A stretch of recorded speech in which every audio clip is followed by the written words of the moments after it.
Dear viewers, যারা নিয়মিত Bharat legal হাবের সমস্ত ভিডিওগুলোকে ফলো করো, আমার ভিডিওগুলোর পাশে থাকার চেষ্টা করো, সবাইকে আমার আন্তরিক শুভেচ্ছা ভালোবাসা জানিয়ে আজকের ভিডিওটা শুরু করছি। তো আজকের ভিডিওটা সেই সব স্টুডেন্টদের জন্য যারা উচ্চ মাধ্যমিক দেওয়ার পর বা মাধ্যমিক দেওয়ার পর বা ক্লাস 8 পাস করার পর ভাবো যে আমি আর বেশি সময় নেব না, খুব তাড়াতাড়ি কিছু কাজ শিখে সরকারি চাকরি বা প্রাইভেটের চাকরি বা ব্যবসা করব। আজকের ভিডিওটা আইটিআইয়ের ওপরে করলাম। তো সংক্ষেপে শুরু করি। প্রথম প্রশ্ন, আমরা আইটিআই কেন করব? আইটিআই করে লাভটা কী? আইটিআই মূলত 2 বছর বা 1 বছরের ট্রেড হয়। এটা আমি বলতে পারি 100% আইটিআই করে কেউ বেকার থাকবে না, যদি তার ইনকাম করার ইচ্ছা থাকে বা জীবনে কিছু করার ইচ্ছা থাকে।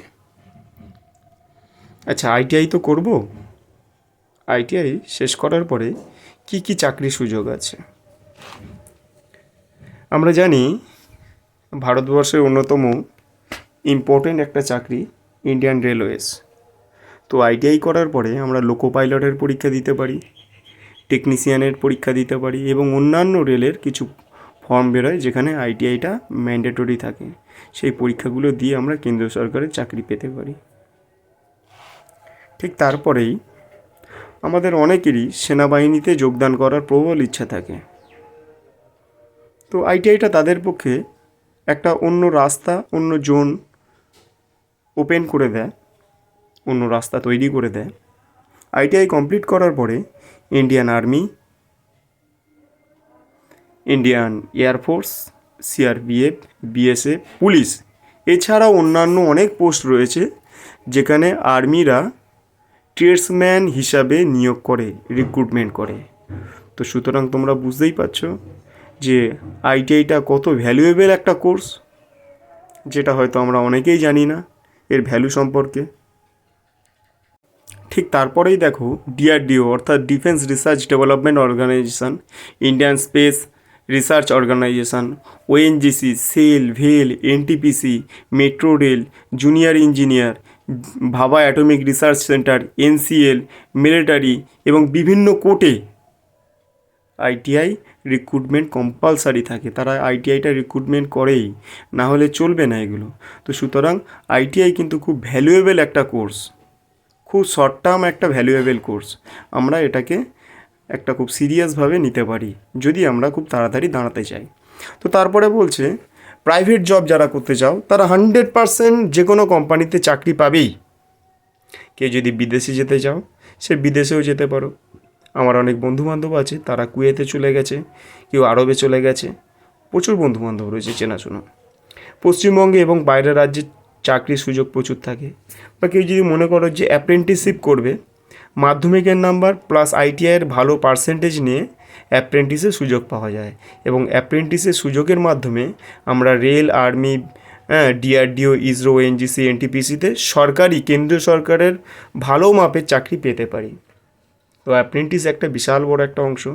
ঠিক তারপরে কেউ যদি ওই কলেজেরই প্রফেসর হতে চাও, সে ইনস্ট্রাক্টর হিসেবেও কাজ করতে পারবে। সেক্ষেত্রে তোমাকে সিআইটিএস করতে হবে। সে নিয়ে আমি আর একদিন একটা অন্য ভিডিও তোমাদের সামনে তুলে ধরবো। 5 বছরের কোম্পানিতে চাকরি করার এক্সপিরিয়েন্স সঙ্গে সিআইটিএস, মানে বিএড বা ডিএলএডের মতো সিআইটিএস করলেই ইনস্ট্রাক্টর হিসেবে পরীক্ষা দেওয়া যায়, চাকরি পাওয়া যেতে পারে। তারপরে আমরা জানি যে আইটিআই করতে গেলে সবচেয়ে কম বয়স হতে হয় 14 বছর এবং যে কোনো বয়সেই আইটিআই করতে পারে, সেখানে বয়সের কোনো বাধ্যবাধকতা নেই। আইটিআইয়ের মূলত দুটো গ্রুপ হয়, একটা এম গ্রুপ যেখানে ক্লাস 10 পাস লাগে, আর একটা ই গ্রুপ যেখানে ন্যূনতম 8 পাস হলেই হয়ে যায়। এবং আমরা জানি যে আইটিআইতে চান্স পেতে গেলে মাধ্যমিক এবং ক্লাস 8-এর ফাইনাল মার্কশিটে পাওয়া নাম্বারের ভিত্তিতে সরকারি কলেজে অথবা বেসরকারি কলেজে সুযোগ পাওয়া যায়। তো সবাই বুঝতেই পারছো 8 পাস হলেই কিন্তু আইটিআইটা করা যায় এবং সরকারি চাকরির সুযোগ নেওয়া যেতে পারে। ভাবতেই পারছো কত গুরুত্বপূর্ণ একটা কোর্স এটা। তারপরে দেখো ফর্ম ফিল আপ ফিস।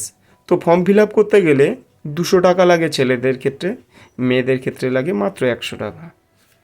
এবং বলে রাখি সবচেয়ে ইম্পর্টেন্ট জিনিস হচ্ছে যে কোনো গভর্নমেন্ট আইটিআই কলেজে মেয়েদের জন্য কিন্তু 20% সিট বুকিং থাকে, এসসিদের জন্য থাকে 22%, ST OBC EWS physically challenge তোমরা দেখতেই পাচ্ছ। তো সুতরাং মেয়েরা যদি এই ফিল্ডে আসে তারা অনেক উন্নতি করতে পারে। তো আমার হিসাবে কিছু আইটিআইয়ের কিছু ট্রেড আমি তোমাদের সামনে তুলে ধরার চেষ্টা করলাম, যেগুলো আমার মনে হয়েছে এগুলো করলে খুব তাড়াতাড়ি জীবনে দাঁড়িয়ে যাওয়া যায়। এক্ষেত্রে প্রথমত আমি বলবো electrician, fitter, machinist, welder, RAC আমার যে ট্রেড ছিল, refrigerator and air condition technician, draughtsman civil, draughtsman mechanical, secretarial English অর্থাৎ স্টেনোগ্রাফি, কসমেটোলজি মানে অ্যাডভান্স বিউটিশিয়ানের course, mechanical diesel, instrument mechanic, surveyor, COPA, carpenter, MMV etcetera. আরও প্রচুর কোর্স আছে, সংক্ষেপে আমি দিতে পারিনি। আমি চেষ্টা করব সেই ভিডিও মানে সেই কোর্সগুলোর নাম পরের ভিডিওতে দিয়ে দেওয়ার। তো যাই হোক, আর যেহেতু আমি কলকাতার ছেলে, তো কলকাতা এবং সাউথ চব্বিশ পরগনার কিছু বিখ্যাত কলেজ আমি অল্প কিছু কলেজ তুলে ধরলাম, যেগুলোর নাম খুব বিখ্যাত, খুব পপুলার কলেজ এগুলো।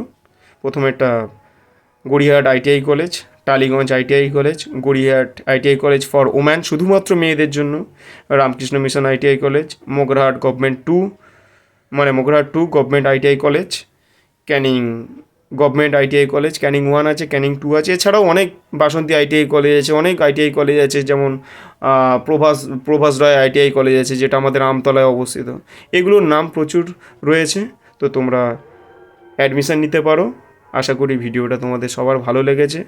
অসংখ্য ধন্যবাদ পুরো ভিডিওটা দেখার জন্য, এবং তোমরা আইটিআইতে ভর্তি হয়ে যাও। আশা করি ভগবানের ইচ্ছায় তোমরা সফল হও, নির্দিষ্ট লক্ষ্যে পৌঁছে যাও। Thank you.